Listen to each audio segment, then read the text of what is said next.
Bonjour à tous, alors j'ai acheté un gros boîtier dans lequel on peut mettre 5 disques durs et j'ai 5 disques de 1 Tera que j'ai récupéré par-ci par-là et le but du jeu ça va être d'utiliser ça pour en faire une time machine et time machine il lui faut un volume global à partir de ces 5 disques. Time machine ne pourra pas me ventiler l'ensemble des données à sauvegarder sur l'ensemble des 5 disques.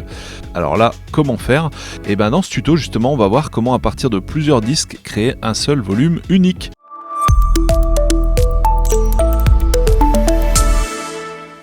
Alors tout commence par l'utilitaire de disque, on n'aura même pas besoin de jouer de la ligne de commande comme pour créer un Fusion Drive par exemple. Ici je me retrouve avec chacun des disques qui est reconnu comme un disque séparé. Le boîtier accueille les 5 disques, c'est branché avec un seul câble USB, mais au final vous voyez le boîtier lui n'est pas capable de gérer un volume unique. Le système, que ce soit macOS ou Windows, voit chacun de ces disques séparément comme s'ils avaient été branchés chacun sur l'iMac ou directement sur un hub USB, enfin peu importe. Alors donc le but du jeu va être à partir de ces 5 disques, alors il y en a 4 de 1 Tera, vous voyez ici on a la capacité, et il y en a un dernier en fait de 1,5 Tera. Bon. Soit, on va voir si tout est pris en compte bien comme il faut, donc à la fin je devrais avoir théoriquement 5,5 Tera. Alors pour ça, donc on se rend dans l'utilitaire de disque et on va ici cliquer sur fichier puis assistant RAID. Alors on a différents choix, entrelacés, donc là en gros ça va disperser les données sur l'ensemble des 5 disques. Par contre, il faut savoir que si on a un disque qui claque, on a perdu toutes les données qui sont sur l'ensemble des 5 disques. Ici miroir, donc on peut faire de la sécurité en mettant les données en miroir sur 2 disques par exemple.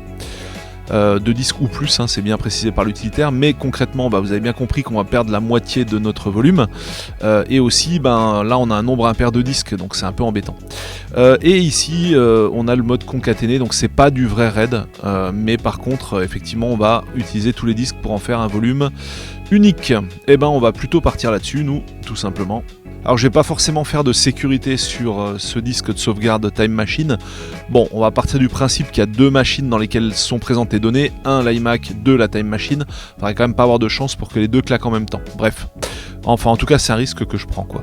Donc ici dans l'assistant, on vous propose de choisir les disques qui vont constituer votre volume. Alors attention, n'intégrez pas un disque qui est utilisé dans votre système actuellement, sinon il se fera formater. Donc là ne vous plantez pas, choisissez vraiment que les disques que vous pouvez formater et qui ne contiennent pas des données importantes, parce que là on va se retrouver avec un volume vierge à la fin quoi. Donc gros warning à ce niveau là. Alors ça c'est quoi? On va réidentifier un peu, un 4 Tera, donc 4 Tera c'est un disque qui est présent dans la machine. Le volume stock est à l'intérieur de ce disque physique, donc attention, là on voit dans la liste 2 choses peuvent correspondre à une même chose, là en l'occurrence ça et ça c'est pareil. Là ici c'est le volume physique qui est représenté, donc le disque mécanique, et ici le volume logique. Alors, et ici on a donc un disque dur d'1 Tera, ok. Et effectivement mes 3 autres, donc c'est bien précisé external USB 3. Donc il n'y a aucun doute possible, cela c'est vraiment ce que je veux formater. Allez, c'est parti. D'ailleurs on retrouve notre 1,5 et nos 4 1 Tera juste à côté. Alors on clique sur suivant, on va l'appeler Time Machine tout simplement. Voilà. Le format, ici ça ira très bien, macOS étendu, journalisé, très bien. Taille des blocs, on va tout laisser par défaut, peu importe. Et effectivement on nous annonce que ça nous donne une capacité de quasiment 5,5 Tera. C'était ce qui était attendu. Donc là maintenant on va cliquer sur suivant. La création de la matrice supprimera toutes les données stockées dans les disques suivants. Cette opération est irréversible, donc c'est ce que je vous disais tout à l'heure, faites ultra gaffe, parce que il n'y aura pas de retour en arrière possible concrètement. Donc ok, effectivement c'est les external USB 3, aucun doute, je ne vais pas formater un disque important. Je clique sur créer et c'est parti. Donc voilà que maintenant un volume unique va être créé en lieu et place de mes 5 disques qui sont vus comme des disques séparés. Alors, on entend le boîtier qui se remet en route là parce que les disques sont sollicités. Du coup ça fait pas mal de bruit, un petit ventilateur dans ce boîtier, c'est quand même un boîtier assez imposant, je vous le montre là en vidéo. Quand même un très gros boîtier signé Orico dans lequel on peut mettre 5 disques de 3 pouces et demi.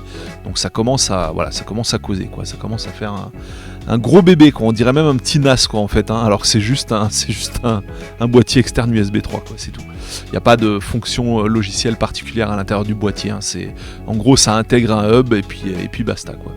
Et maintenant on va attendre que la carte de partition soit créée, puis après on va indiquer à Time Machine que ce volume peut être utilisé. Et voilà, notre RAID a été créé. Alors, on nous dit quand même que c'est du RAID, même si c'en est peut-être pas, comme on nous l'a dit à la base tout à l'heure.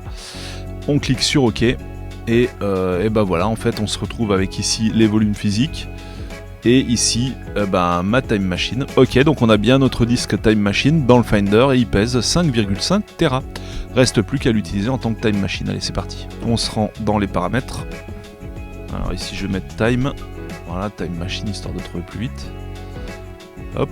Alors on va cliquer sur choisir un disque et on va même remplacer l'ancien. Hop, on va choisir donc notre volume Time Machine qui pèse 5,5 Tera et qui est en USB, symbolisé par la petite icône jaune. Puis je vais cliquer sur utiliser le disque. Et je vais même remplacer Time Machine puisque l'autre disque je ne l'utilise plus. Et voilà, fin des opérations. Voilà comment créer un volume unique à partir de 5 disques durs séparés. Alors moi je l'ai fait à partir d'un boîtier à 5 disques, mais si ça vous amuse, vous pouvez brancher 5 disques ou 4 ou 3 ou peu importe dans les USB de votre Mac ou via un hub, et finalement le résultat sera le même à partir de l'assistant. C'est pas parce que j'avais un boîtier unique que j'ai pu faire ça, c'est vraiment juste l'assistant de l'utilitaire de disque qui permet de le faire à partir de plusieurs disques séparés si nécessaire. Donc du coup c'est vraiment quelque chose qui est accessible au plus grand nombre et qui est vraiment très pratique, surtout pour utiliser ça avec Time Machine. Salut à tous et à bientôt pour de prochains tutos.